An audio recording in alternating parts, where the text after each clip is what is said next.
Hello friends, another video.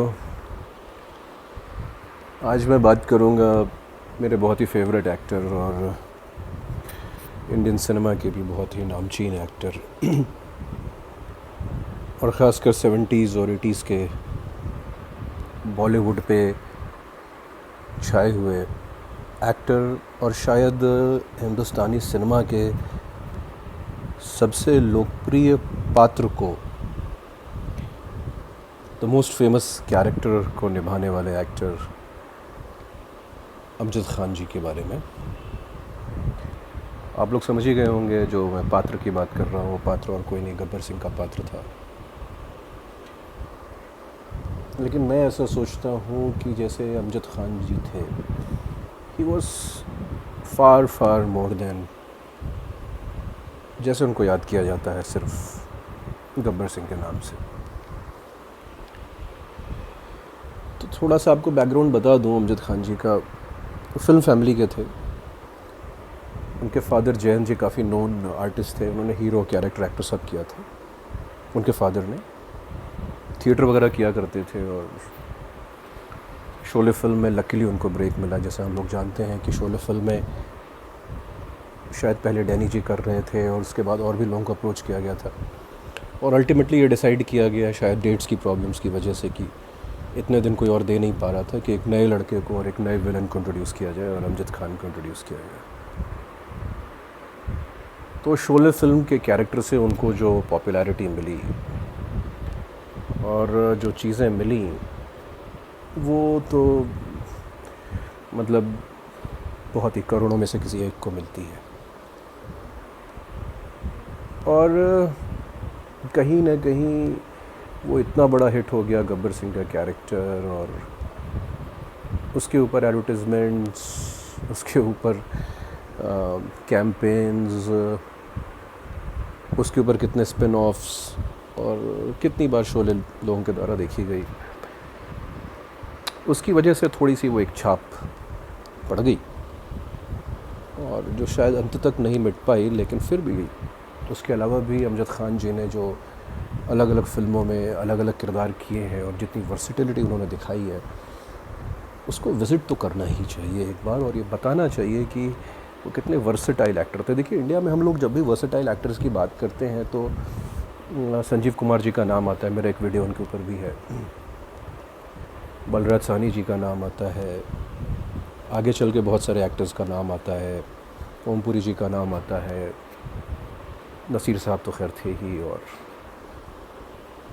लेकिन कोई उस कैटेगरी में कभी अमजद ख़ान साहब को प्लेस नहीं करता है,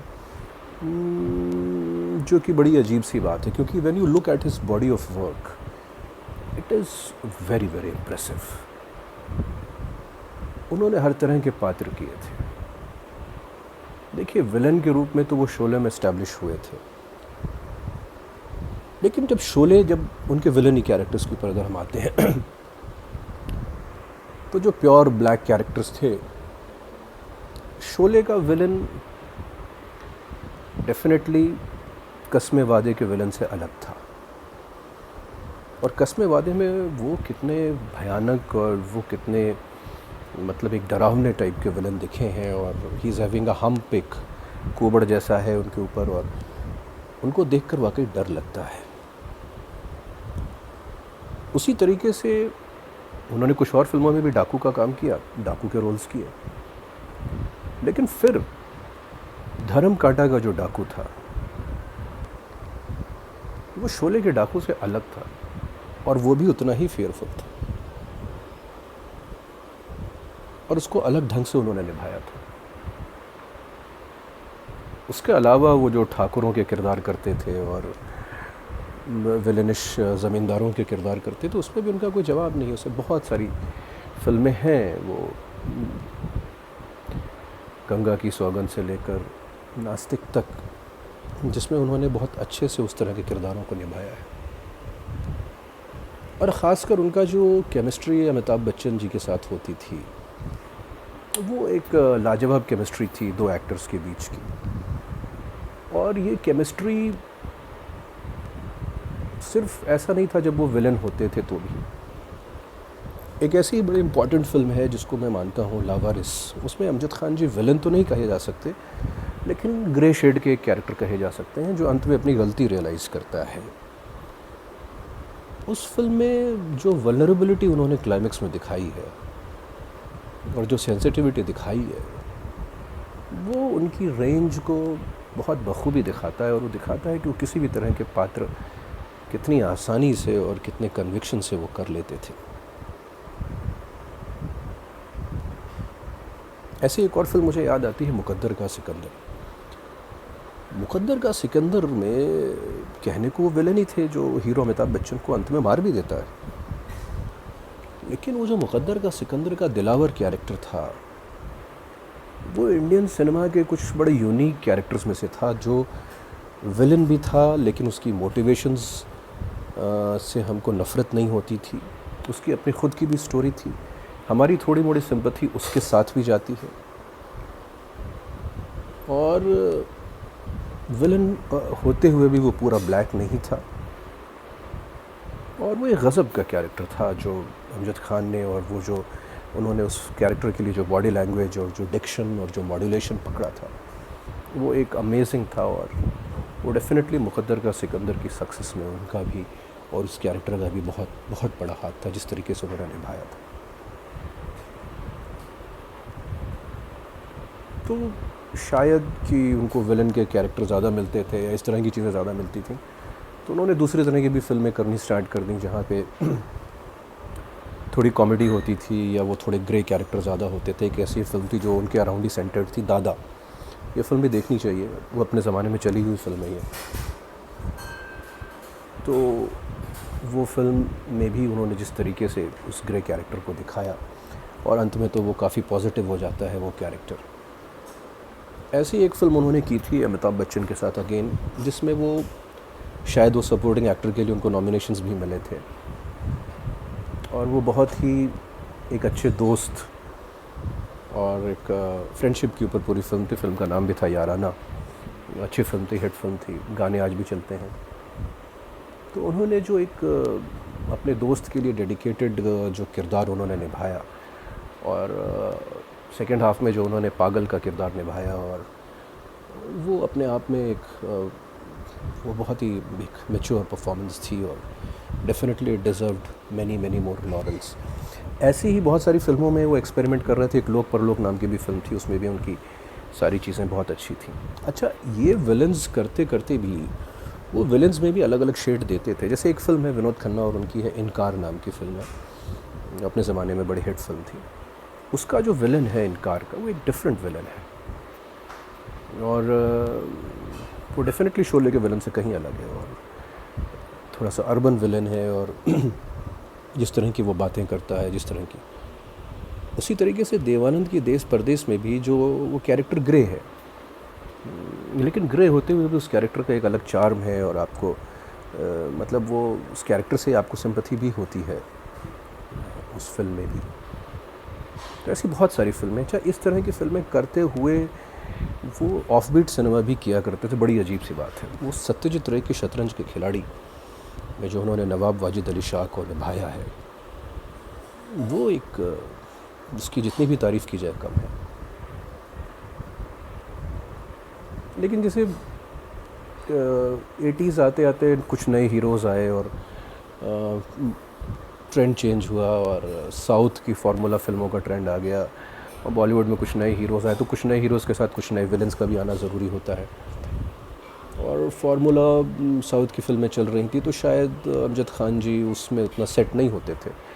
वो सनी देओल, संजय दत्त और अनिल कपूर के अपोजिट शायद वो विलन में उतना फिट नहीं दिखते थे, और वो किसी और जनरेशन के विलन माने जाते थे। तो उनका कैरेक्टर रोल्स की तरफ, और सुनते हैं ऐसा कि डायरेक्शन की तरफ भी झुकाव ज़्यादा बढ़ गया था। लेकिन उसके बावजूद भी जिस तरह की एक्टिंग वो करते रहे,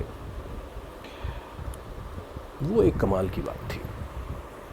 और अच्छा, मैं भूल ना जाऊँ, 1980 की जो सबसे बड़ी हिट फिल्म थी, 80-81, आई माइट बी रॉन्ग, कुर्बानी 79-80-81 की कुर्बानी में उनका किया हुआ वो च्युइंगम चबाता हुआ वो कॉप, वो पुलिस वाला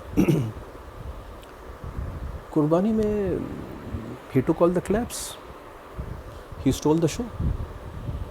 और कुर्बानी का वो कॉप लोग आज भी याद करते हैं, आज भी याद रखते हैं कि क्या एक्टिंग की थी, क्या स्वैग था, क्या स्टाइल थी। और लैला ओ लैला गाने में तो उन्होंने बाकायदा ड्रम वगैरह भी बजाया था और अमेजिंग था, अमेजिंग था। गब्बर सिंह में उन्होंने कितनी मेनेंसिंग और कितना क्रूअल और कितना वो दिखाया था, रस्टिक कैरेक्टर, उसके बारे में पूरी दुनिया जानती है। मेरा बोलना कोई बहुत मायने नहीं रखता है। तो मैं बात कर रहा था 80s की, तो 80s आते आते जब ये ट्रेंड चेंज हुआ, नए हीरोज़ आए, और तो उसमें भी उन्होंने अपने आप को सेट करने की कोशिश की। वो थोड़ा कॉमिक विलन का ट्रेंड आ गया था साउथ की फ़िल्मों का, तो उसमें इन्होंने कुछ फ़िल्में साउथ की की, लेकिन वो पाताल भैरवी और ऐसी फ़िल्मों में वो नज़र आए कुछ जोकर टाइप के कैरेक्टर्स में, लेकिन वो मज़ा नहीं आया। और काफ़ी फ़िल्में उन्होंने की उस ज़माने में भी इस तरह की साउथ की कुछ कॉमेडी फ़िल्में, और वो लेकिन कोई बहुत बड़ी बात नहीं थी। लेकिन कुछ फ़िल्में जो उन्होंने उस ज़माने में की, जैसे एक फ़िल्म उन्होंने अनिल कपूर के साथ की थी, बहुत छोटी सी फ़िल्म थी, चमेली की शादी। चमेली की शादी में उनका जो लॉयर का कैरेक्टर है और जिस तरीके की वो एडवाइस अनिल कपूर को प्यार और मोहब्बत के बारे में देते हैं और जितने नेचुरली देते हैं, वो भी अपने आप में एक टेक्स्ट बुक परफॉर्मेंस है जो कि याद करें। अच्छा, इसी बीच में उन्होंने एक फ़िल्म की थी, वो कम लोगों ने देखी है, लेकिन अगर आप लोगों में से कोई देख सके तो देखिए। फ़िल्म का नाम था माँ कसम। हाँ, मास फिल्मों के ऐसे ही नाम होते थे। मिथुन चक्रवर्ती हीरो थे। इस फिल्म के लिए अमजद खान को best actor in a comic role या बेस्ट सपोर्टिंग एक्टर का फिल्म फेयर अवार्ड भी मिला था। तो वो फिल्म देखी जानी चाहिए कि उस फिल्म में अमजद खान ने कैसे होल्ड किया था अपना पूरा एक, और किस तरीके की उन्होंने कॉमेडी की थी, और स्टार्ट से लेकर एंड तक उन्होंने कैसे लोगों को हंसाया था और उस पात्र में।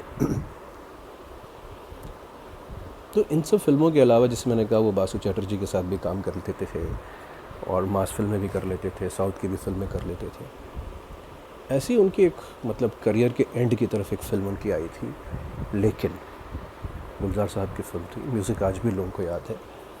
लेकिन फ़िल्म में जो उन्होंने एक्टिंग की थी और कितनी नेचुरल एक्टिंग और किस तरीके से एक्टिंग का मतलब क्या होता है, वो फिल्म भी सिनेमा बफ्स को एक बार ज़रूर देखनी चाहिए, एटलीस्ट फॉर परफॉर्मेंसेस। कुछ इंग्लिश फिल्मों में भी उन्होंने काम किया, कुछ अलग भाषाओं की फ़िल्मों में भी उन्होंने काम किया, लेकिन जितनी वर्सेटिलिटी उन्होंने दिखाई थी और जितने तरह के रोल उन्होंने किए, उसका क्रेडिट जितना दूसरे एक्टर्स को मिलता है, इतना शायद अमजद खान जी को नहीं मिलता है। और मेरे ख्याल से तो he was one of the most versatile actors ever. This is what I feel about Amjad Khan.